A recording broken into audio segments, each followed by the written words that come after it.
नमस्कार दोस्तों। अमेरिका ने ईरान के खिलाफ अब सिर्फ सैंक्शन की बात नहीं की है।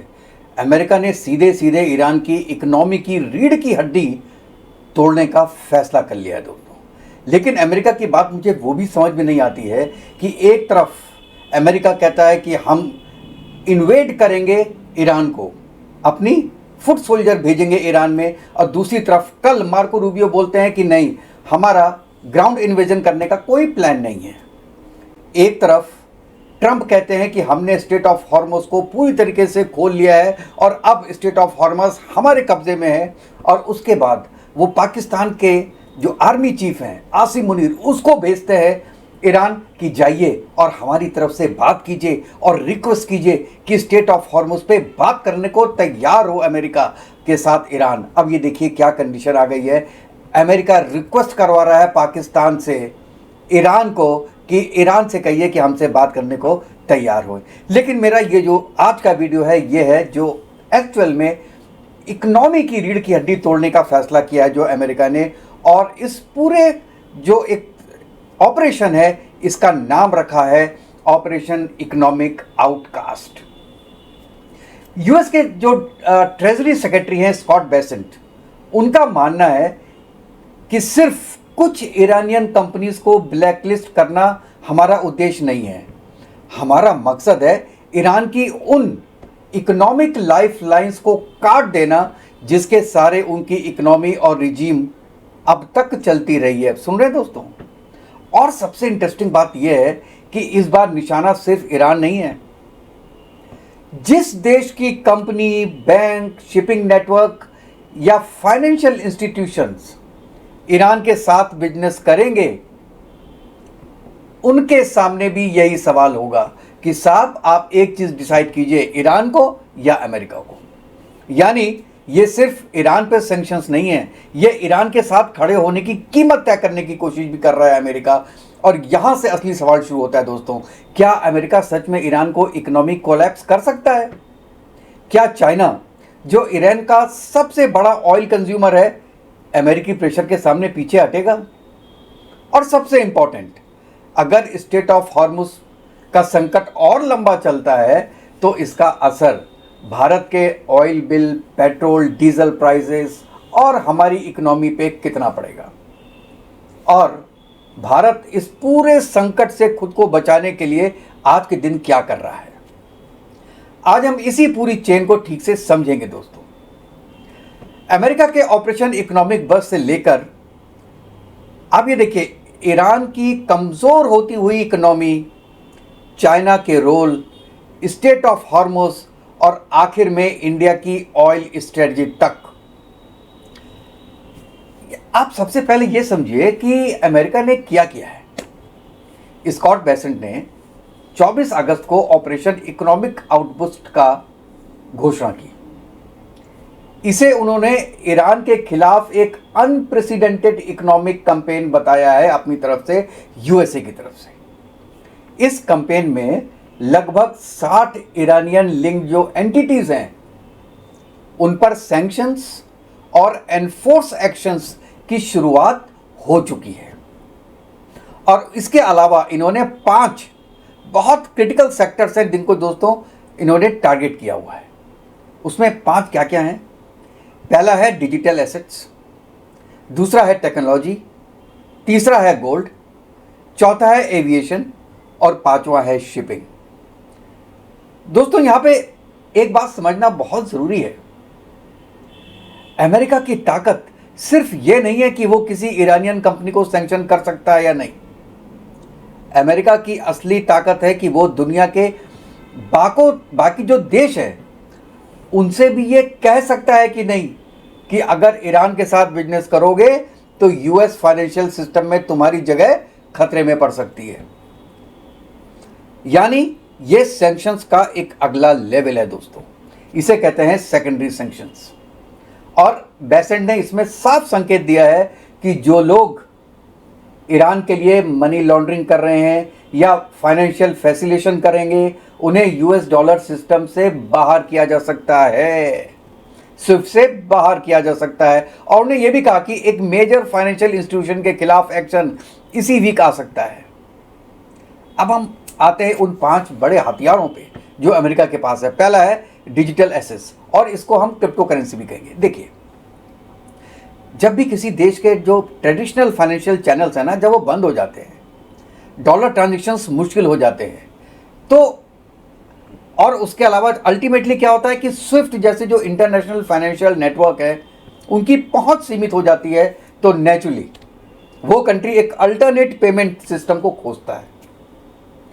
ईरान ने भी खोजने की कोशिश की और किया भी, क्रिप्टो करेंसी में और डिजिटल एसेट्स जैसे इन सस्ते जो रास्ते हैं उसका इस्तेमाल करने की कोशिश की है, और कई जगह उन्होंने पेमेंट्स की है क्रिप्टो करेंसी से। और ओपनली ईरान ने कहा है, आइए हमारे साथ डील कीजिए और जो पेमेंट होगा वो आप हमको क्रिप्टो करेंसी में दे सकते हैं। अब अमेरिका ये रास्ता भी दोस्तों बंद करना चाहता है। यहां मैसेज बिल्कुल क्लियर है कि भाई साहब, डॉलर नहीं, ट्रेडिशनल बैंकिंग नहीं, अल्टरनेट डिजिटल फाइनेंशियल चैनल्स भी नहीं, तो आप करोगे क्या? आपको पंगु कर दिया जाएगा। आप पेमेंट कैसे करोगे? इसको कहते हैं कि मार लगाना डिजिटल एसेट्स में और क्रिप्टो करेंसी में। इसके सिवा और कौन सा रास्ता है दोस्तों पेमेंट करने का? ये रास्ता है। दूसरा हथियार जो अमेरिका ने बनाया है वो है टेक्नोलॉजी का। ये शायद इस जो सैंक्शंस है उसका सबसे इंटरेस्टिंग पार्ट है, क्योंकि जो पूरी टेक्नोलॉजी है आज के दिन में, ये सिर्फ कंप्यूटर्स नहीं है, ये केवल सॉफ्टवेयर नहीं है। क्या क्या होता है अभी देखिए, बिजनेस सॉफ्टवेयर होते हैं, क्लाउड सर्विसेज होती हैं, कम्युनिकेशन होता है, एंटरप्राइज सिस्टम्स होते हैं। आप यूएस देखिए, यूएस में क्या क्या है, गूगल है, माइक्रोसॉफ्ट है, जितने भी सॉफ्टवेयर्स हैं वो तो अमेरिकन है। अगर किसी कंट्री को आप ये वेस्टर्न टेक्नोलॉजी से सिस्टमेटिकली काट दिया जाए तो उसका असर वहां की टेक्नोलॉजी कंपनियों पे भी बहुत बुरा पड़ेगा। इसका फर्क बैंकिंग पे भी पड़ेगा, लॉजिस्टिक्स पे भी पड़ेगा, मैन्युफैक्चरिंग से भी पड़ेगा, कम्युनिकेशन पे पड़ेगा और इकोनॉमी में पड़ेगा।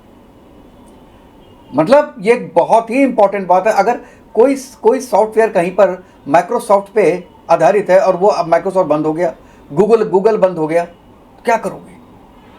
कैसे चलाएंगे उसको? ईरान के पास अपना कोई सिस्टम तो है नहीं, चाइना के पास अवेलेबल है, इसलिए चाइना ने देखो पहले से ही तैयार करके रखा हुआ है। लेकिन ना हमारे पास इतना अच्छा है, ना ईरान के पास इतना अच्छा है, तो क्या होगा? और इसमें क्या है, एक इंपॉर्टेंट बात यह है कि कौन कौन सी टेक्नोलॉजीज और सर्विसेज किस स्तर पे स्ट्रिक्ट होगी, इसका अभी पूरा स्कोप सामने आया नहीं है।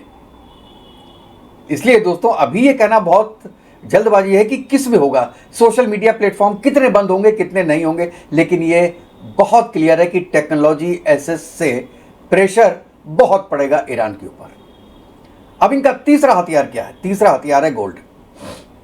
ये भी बहुत इंपॉर्टेंट पॉइंट है दोस्तों, क्योंकि जब भी डॉलर एसेस मुश्किल हो तो किसी कंट्री के लिए गोल्ड एक बहुत अल्टरनेट सोर्स बन जाता है।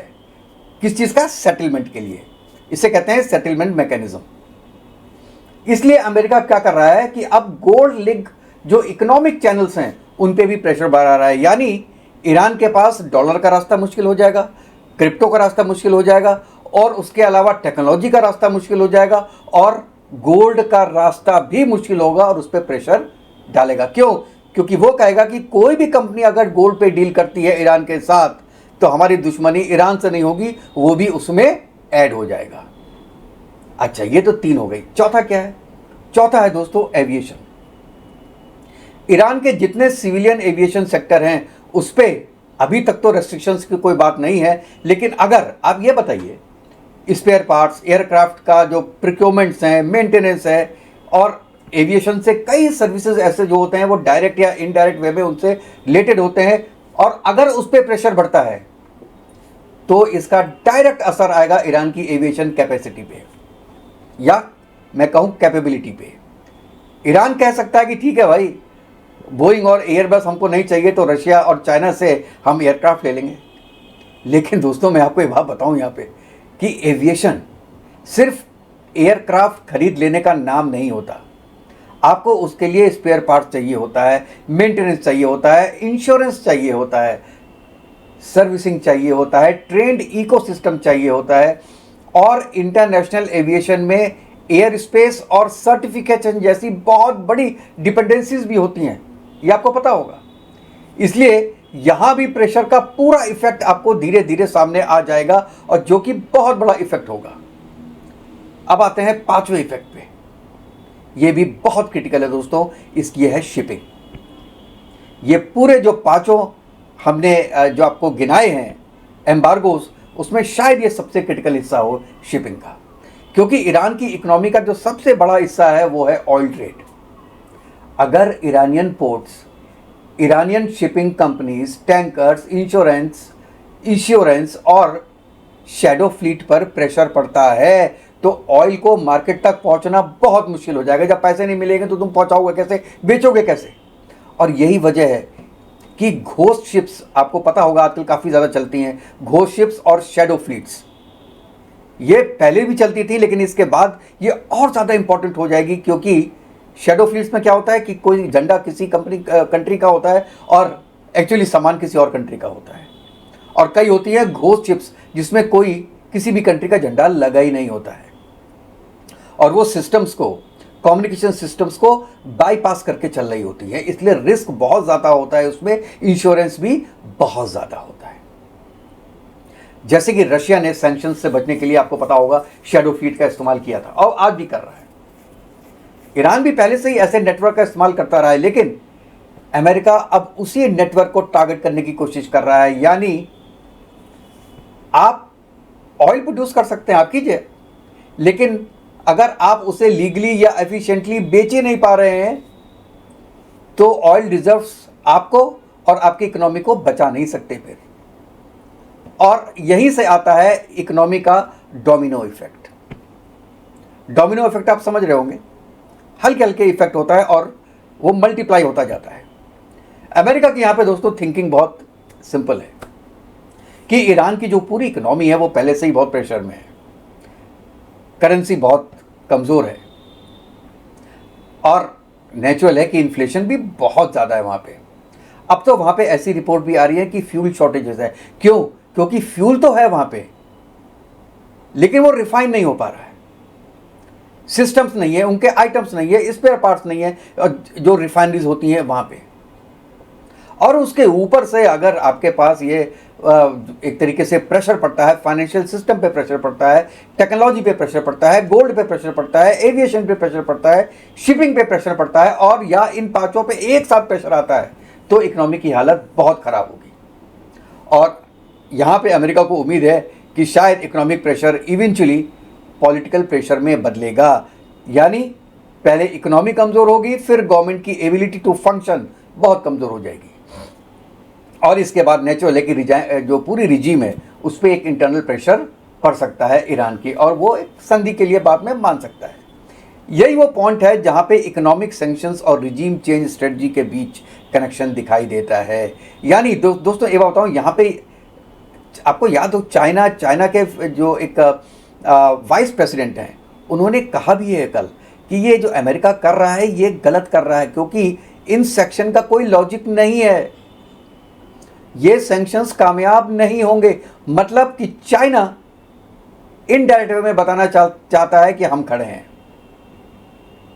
इस वक्त अमेरिका और ईरान के बीच में जो सबसे बड़ा सवाल है वो है चाइना, क्योंकि दोस्तों अगर चाइना ईरान के साथ खड़ा रहता है तो अमेरिका के लिए ये पूरा इकोनॉमिक स्क्वीज करना काफ़ी मुश्किल हो जाएगा। मैं तो कहता हूं कि असंभव हो जाएगा, क्योंकि अमेरिका का पेशेंस वैसे ही ख़त्म हो रहा है। और आप भी जानते हैं चाइना ईरान का सबसे बड़ा ऑयल कस्टमर है, और ईरान के लिए एक बहुत क्रिटिकल इकोनॉमिक लाइफलाइन है उसका ऑयल। अगर आप रॉयटर्स को पढ़ें तो रॉयटर्स के मुताबिक अमेरिकी सैंक्शंस कैंपेन में चाइना लिंक्ड फाइनेंशियल और ट्रेड नेटवर्क्स ये एक बहुत बड़ा हिस्सा बन चुके हैं और उनका एक बहुत बड़ा टेस्ट है। अब सोचिए, अगर चाइना कह दे कि मैं ईरान से ऑयल खरीदना जारी रखूंगा, ट्रेड जारी रखूंगा, और फाइनेंशियल चैनल्स किसी न किसी तरीके से बनाए रखूंगा, तो भाई साहब ईरान को ब्रीदिंग स्पेस तो मिलेगी। लेकिन अगर चाइना पीछे हट गया तो ईरान के लिए पूरी सिचुएशन ड्रामेटिकली बदल सकती है, क्योंकि तब सैंक्शन सिर्फ अमेरिका की तरफ से नहीं होंगे, तब ईरान की सबसे बड़ी एक्सटर्नल इकोनॉमिक लाइफलाइन जो ऑयल है, ऑयल भी जो चाइना को दिया जाता है, उसमें कमजोरी आ जाएगी। और अगर नहीं होता है तो चाइना को फिर बहुत अच्छे रेट में, कम रेटों में ऑयल मिल सकता है, क्योंकि ईरान भी जानता है कि भाई साहब ये हमारी लाइफलाइन है, इसके बिना हम चल सकते नहीं हैं। और दोस्तों यही जो चाइना फैक्टर है वो अमेरिका का आज के दिन का सबसे बड़ा डिलेमा है। क्योंकि एक बात सोचिए, अगर वॉशिंगटन चाइनीज बैंक्स और मेजर चाइनीज कंपनियों पे सैंक्शंस लगाता है तो क्या होगा? ये सिर्फ ईरान चाइना इशू नहीं रहेगा, ये सीधे यूएस और चाइना इकोनॉमिक कन्फ्रंटेशन बन जाएगा। और जो बेसेंट हैं खुद ये कह चुके हैं कि साहब वो ग्लोबल फाइनेंशियल सिस्टम को ब्लो अप करना नहीं चाहते। और यही वजह है, क्या वॉशिंगटन वास्तव में चाइना के खिलाफ उस लेवल तक जाएगा जिस लेवल की जरूरत ईरान की इकोनॉमी को पूरी तरीके से आइसोलेट करने के लिए हो सकती है? फिर मैं यहां पे कह रहा हूं दोस्तों, रेटरिक बहुत बड़ा है ये, लेकिन इंप्लीमेंटेशन में अमेरिका को भी कॉस्ट का हिसाब करना पड़ेगा। अमेरिका के लिए कॉस्ट बहुत ज़्यादा होगी, क्योंकि ईरान के पास खोने के लिए बहुत कम है, अमेरिका के पास खोने के लिए बहुत कुछ है।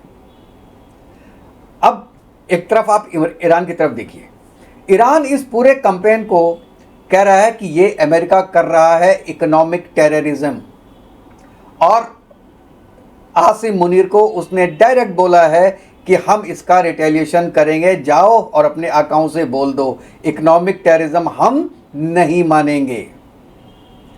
और ईरान का मैसेज ये भी है दोस्तों कि जो देश अमेरिका की मदद करेगा उसे ईरान एनिमी की तरह देख सकता है। भाई साहब ऐसी की तैसी कर दी है अमेरिका की ईरान ने, मैं आपको बता रहा हूँ। ऐसे लड़ाइयाँ तो मैं कहता हूँ हज़ारों साल पहले होती होंगी यार, कि तुम्हारे पास खोने को कुछ भी नहीं है, फिर भी आपने पूरी दुनिया का जो सबसे ताकतवर इंसान है या सबसे ताकतवर जो कंट्री है उसकी आपने ऐसी की तैसी फेर रखी है। और अगर ईरान ऐसी कंट्रीज़ को एनिमी की तरह देखता है, तब भाई साहब यहाँ गल्फ कंट्रीज़ का रोल फिर बहुत इंटरेस्टिंग हो जाता है, क्योंकि ईरान ने UAE, Qatar, Saudi Arabia, Kuwait, Bahrain के इन सबके साथ कन्फ्रंटेशन मोल लिया, ये आपको पता है। लेकिन समस्या ये है कि इकोनॉमिक जियोग्राफी में दुश्मन और जो लाइफ लाइन होता है वो कई बार एक जगह से ही निकलते हैं दोस्तों। वही दुश्मन होता है, वही लाइफ लाइन होता है। जैसे ईरान के लिए यूएई बहुत लंबे समय से एक मेजर इकोनॉमिक चैनल रहा है, बहुत सा व्यापार उसका यूएई के थ्रू होता रहा है। कतर भी पूरा रीजनल इकोनॉमिक नेटवर्क का हिस्सा है, ये आप भी जानते हैं। अगर आप उन्हीं इकोनॉमिक लाइफ लाइन्स को टारगेट करें जो किया, तो क्या होगा कि आप अपने ही जो ऑप्शंस हैं आपके पास उनको कम कर रहे हैं। और दोस्तों जियोपॉलिटिक्स में कभी कभी सबसे बड़ा जो स्ट्रेटेजिक मिस्टेक होता है ना, वो यही होता है कि आपकी मजबूरी होती है कि आप यूएई पे बम मारें, क्योंकि आप अमेरिका तक पहुंच नहीं है आपकी। तो आप क्या करोगे? जहां जहां अमेरिका के स्टेशंस हैं वहां पे अटैक करोगे, वो चाहे दुबई हो, चाहे कतर हो, चाहे सऊदी अरेबिया हो। अमेरिका को नुकसान पहुंचाना है ना आपको, तो उसके सिवा आपके पास कोई रास्ता नहीं है।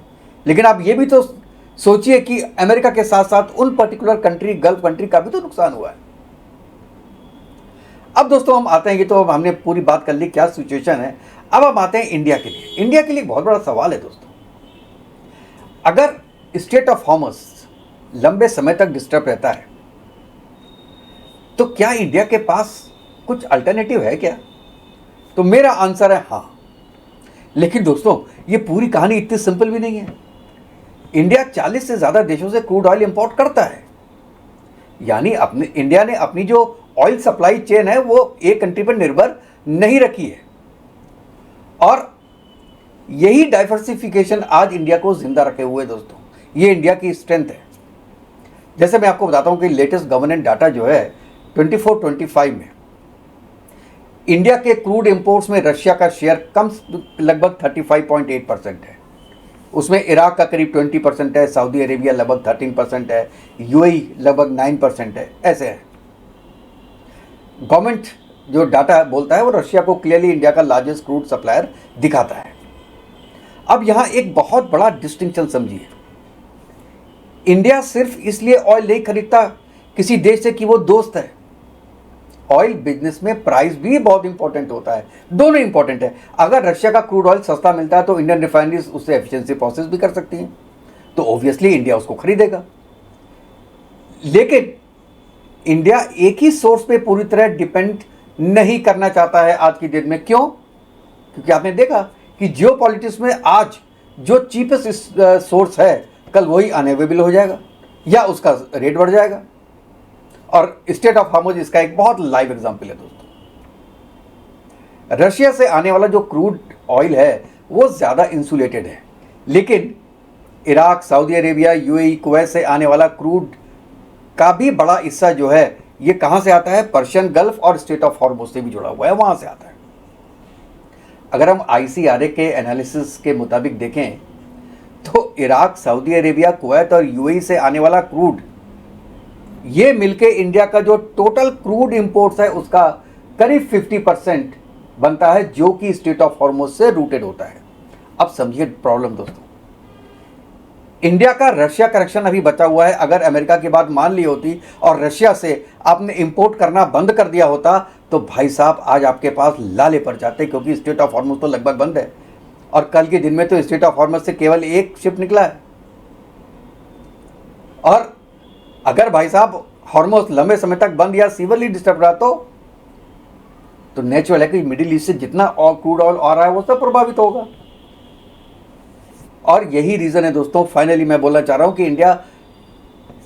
इंडिया को ये नहीं देखना है कि तेल मिल रहा है या नहीं, इंडिया को ये भी देखना है कि तेल किस रूट से आ रहा है, कितने प्रीमियम पे आ रहा है और रिफाइनरी तक पहुंचने की कॉस्ट क्या है।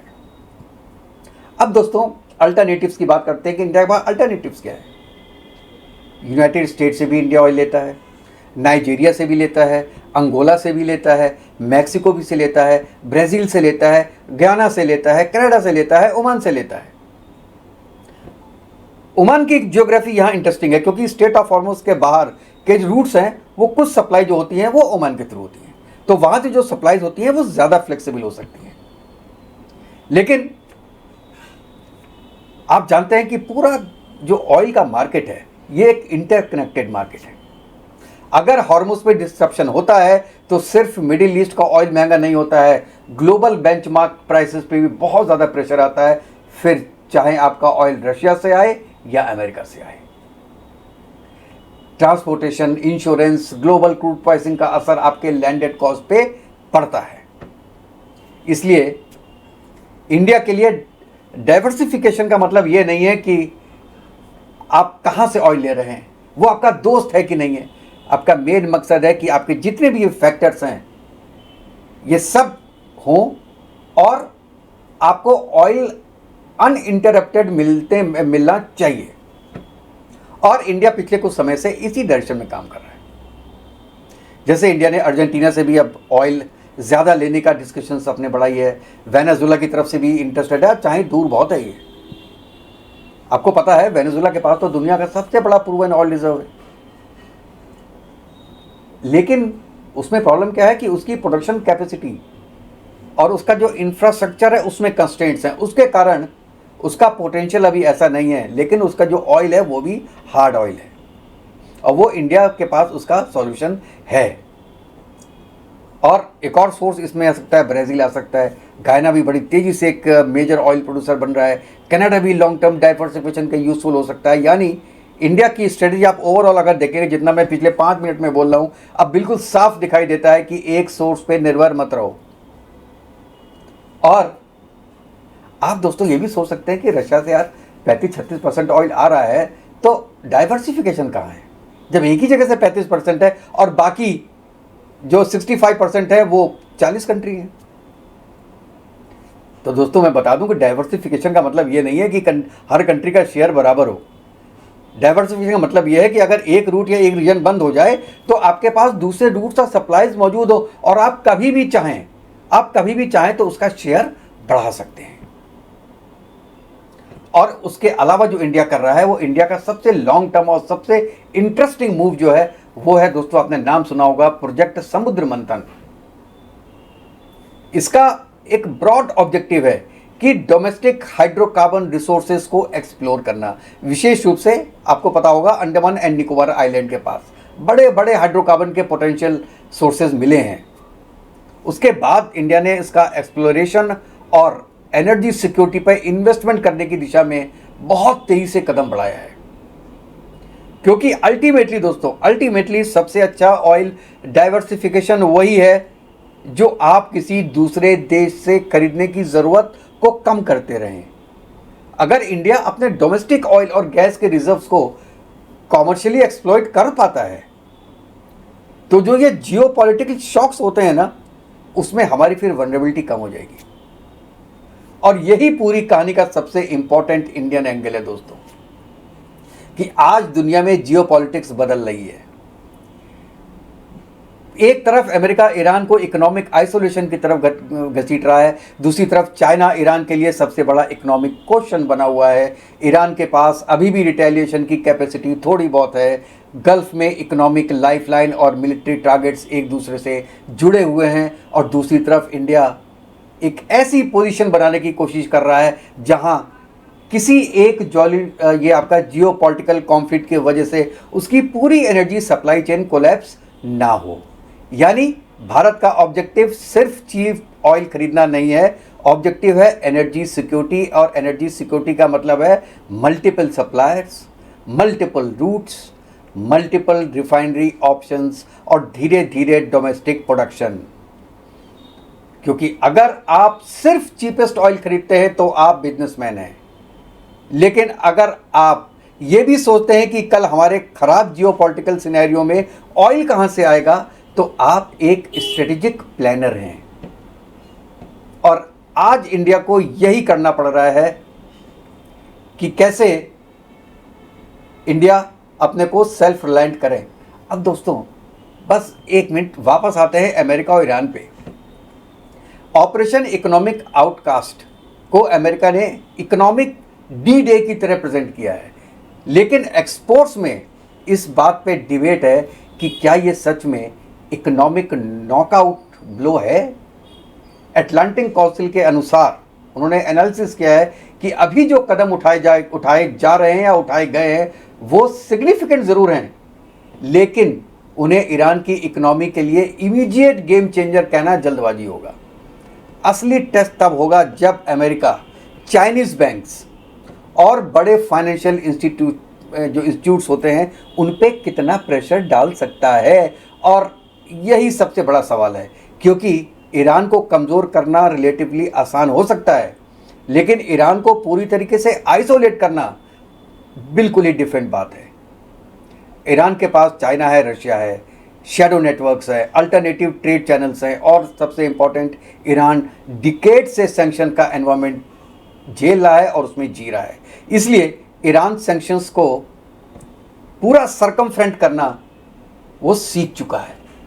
अमेरिका के पास डॉलर सिस्टम की ताकत है, लेकिन ईरान के पास सैंक्शंस इवेजन का एक्सपीरियंस है, और चाइना के पास इतना बड़ा इकोनॉमिक वेट है कि वॉशिंगटन को हर कदम बहुत सोच समझ के उठाना पड़ेगा दोस्तों। इसीलिए आने वाले दिनों में सबसे इंपॉर्टेंट चीज़ ये है कि अमेरिका कितनी नई सैंक्शन लिस्ट जारी कर सकता है। असल सवाल होगा, क्या अमेरिका चाइना के खिलाफ जाएगा, क्या चाइनीज़ बैंक को टारगेट किया जाएगा, क्या गल्फ फाइनेंशियल नेटवर्क्स पे ज़्यादा प्रेशर आएगा, और क्या ईरान रिटेलिएशन करता है, और सबसे इंपॉर्टेंट क्या स्टेट ऑफ हॉर्मुज का संकट लंबट चलता है। क्योंकि अगर यही क्राइसिस शॉर्ट टर्म करती है तो इंडिया जैसे बड़े इंपोर्टर के लिए डाइवर्सिफिकेशन को काफ़ी कुशन मिलेगा, लेकिन अगर डिसरप्शन महीनों तक चलता है तो global oil pricing, shipping insurance, freight rates और इन्फ्लेशन सब पर प्रेशर पड़ सकता है, और इसका असर तेहरान, या वॉशिंगटन पे नहीं होगा, इसका असर दिल्ली से लेके मुंबई, अहमदाबाद, नोएडा और आपके शहर में भी पहुंचेगा। क्योंकि यहाँ इंडिया की तैयारी को अंडर एस्टिमेट भी नहीं करना चाहिए, लेकिन ओवर एस्टिमेट भी नहीं करना चाहिए। आज के दिन में हमारी सोर्सिंग डाइवर्सिफाइड है, लेकिन क्या जो सडन क्राइसिस आएगी उसके लिए क्या इंडिया तैयार है, ये सोचने की बात है। और लेट अस सी कि आगे इसमें सिचुएशन कैसी होती है। कि इंडिया ने अपना जवाब तो दिया है डाइवर्सिफिकेशन का, अल्टरनेट सप्लाईज का और डोमेस्टिक एनर्जी सिक्योरिटी का, लेकिन जो भी होगा वो हम और आप दोनों देखेंगे कि आखिर पूरी दुनिया इस इकोनॉमिक वॉर की कीमत कब तक चुनाएगी, कब तक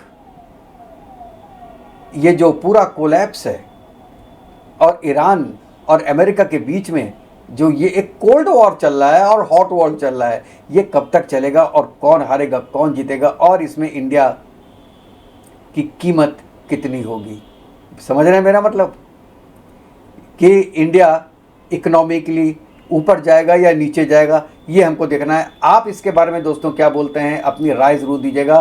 तो नेक्स्ट वीडियो में मिलते हैं दोस्तों, तब तक के लिए जय हिंद, जय भारत, वंदे मातरम। खुश रहिएगा दोस्तों, स्वस्थ रहिएगा।